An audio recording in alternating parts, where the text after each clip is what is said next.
How's Darlene doing after 5 years of retirement? Let's take a look at this, shall we? Oh, yes, I got my baseball hat on backwards. Just notice it. Yeah, kind of keeps the sun out there. Let's see. I like it back like that. I'm going to leave it like that. Get some sun on my beautiful, beautiful face. Makes my pearly yellows look a little bit less yellow. Oh, guess who commented on your old buddy Josh's channel? The pretty Erin Talks Money. She commented. She says, I'm a 10. See that, Charlotte? People say I'm a 10. Huh?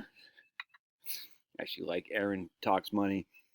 I just don't watch too many financial YouTube channels. I just don't. So if I don't comment on other people's YouTube channel doing financial, it's not because I don't like them. I frankly just don't watch that many. I don't watch a whole lot of YouTube. I mean, I'll watch some. I like Mark Dice. Every morning I listen to him. I listen to Jason Whitlock and Clay Travis because they put sports as well as the current issues. Matt Walsh I like, but seems like a couple other I'm missing. But other than that, basically I don't listen to a whole lot of YouTube channels anymore. A lot of it just bores me. I'm listening to this guy, Zoomer Historian. Oh, that guy's pretty interesting. I very much like his take on stuff. Just a different way to look at history. I just started calling him Zoomer Historian. And I guess that's pretty much it in terms of who I watch and listen to on YouTube. I mean, there's a ton of people I do, don't get me wrong, tons, but in terms of on a regular basis. It comes and goes. Anyway, let's take a look at what Darlene says. So she texts me on Facebook or whatever the Facebook thing is. She goes, Josh, just realized today is my 5-year anniversary of retirement. Best decision I ever made. Thank you for giving us the confidence to leave our crappy old jobs. No, not only better off emotionally, but physically younger. She is down 90 pounds, amigos. 90 pounds. And she has more money now than when she left work. We're going to hear this another case here, too. Not sitting, enjoying life every day. I said, 90 pounds, Darlene, what the hell? And I said, how'd you do it? She goes, not sitting behind a desk all day, no stress, putting myself first for a change, time to cook instead of eating quick and not good for you foods, or going out, less alcohol. Dude, crushing. Legendary status. Oh, let's take a look what the markets have done for the last 5 years. Because people say, oh, but it's been a wonderful run. Vanguard Balance Index Fund, about 60-40 roughly, stocks to bonds. All right, let's see what's done for the last 5 years. And we're going to see here. We're going to go 5 years. It's averaged 8.79% a year for the last 5 years. Not too shabby. So we'll take it. So it's average 8.79. That's not bad. Since inception, it's 6.85. So it's had a nice run. So for those who are panicked about retirement 5 years ago, and then we went into 2020. Then we went into 2022. Don't forget, 2022 is horrible. You've made out like a bandit. There's no two ways around it. Can I say the same thing will happen in the next 5 years? No. But so far, so good, right? You take the wins when you get them. Anyway, so then my man Don emails me.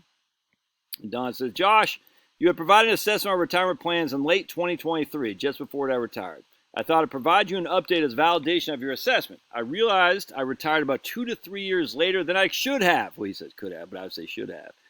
We've been spending like drunken sailors on vacations, per my guidance. Flying first class and having a blast. No regrets. San Diego Hotel del Coronado, whatever that is. Nova Scotia, Alaska. Despite our spending like drunken sailors, our net worth is, thanks to Mark, has increased about $300,000. Since I retired in 2023, he does have a military pension. Oh, he's got a pension. That must be nice, Josh. And Darlene doesn't have a pension. I plan on taking Social Security at my full retirement age versus 70. Given my comment to him that if you don't need it, take it. If you won't need it, might as well take it to FRA. We aren't doing any Roth conversions, given my wife's stage 4 cancer and my health issues. Plus, our kids will definitely be in a lower bracket than we are now. If my wife predeceases me, I'll decline the inherited IRA from her and let it go to the kids, therefore reducing my RMDs anyway. As a single old guy, if I rolled over to her, 100%, dude. That's called disclaiming. 100%, dude. I absolutely. If I predecease her, she'll decline a large portion of my IRA. Same deal. Anyway, this is the update. Appreciate the videos. I asked him both. I asked Darlene and Don if I could use their info for a video. They both said yes. Disclaiming money you don't need and have it directly. That's why you need contingent beneficiaries, by the way, because if you disclaim it and you don't have contingent beneficiaries, it's going to go to the estate. The estate's kind of a hassle. We don't want your IRAs to go to the estate. We want them to go to people. So you just disclaim. So I'm not going to take this, and they'll go to the contingent beneficiaries. So if Charlotte dies before me, I guess if I die before Charlotte and I leave her $1 million of life insurance, she doesn't need the piddling amount of Roth IRA I have. She'll say, I don't need that money. Let's just give it to the kids. It's called a disclaimer. It'll go directly to them because they're the contingent beneficiaries. Anyway, so that both these people, Darlene and Don, have more money than what they started with. Even though, at least in this case, Don said he's been drunk, spend like a drunken sailor. Nova Scotia, Alaska, flying first class, Del Coronado, whatever the hell that is in San Diego. I should know that because my daughter lives in San Diego. I don't know where Del Coronado is. But anyway, Darlene's lost 90 pounds, and they both have more money than what they started with. I mean, and they're 5 years into it. So now what we had was just say a 25-year time frame for retirement. Now it's 20 years. That's the thing is once you retire, your time frame loosens because you're getting closer and closer to death. I know that's sad to say, it's scary, but every day that goes by is one less day you have in front of you. There's more and more days behind you than there are in front of you, man. I know it's shocking.